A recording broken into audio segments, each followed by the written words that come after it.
Pa, mislim, razočaran sigurno jesam, jer opet je još jedan poraz. Nisam definitivno ni blizu nivoa na kojem bi volao da budem i fizički i igrački. To je očigledno. Mislim, trudim se koliko mogu. S druge strane, opet to su neke okolnosti s kojima se prvi put susrećem u životu.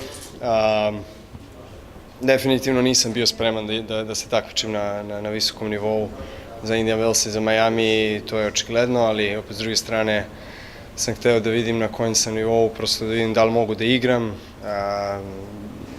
Ovaj turnir sam igrao bez bola, što je jedina pozitivna stvar gledano na igru. Da li postoji neki aspekt tvoje igre na kome ćeš posebno da radiš i koje su ambicije na šljaci? Idu je Monte Carlo, idu je Rim? Pa sve.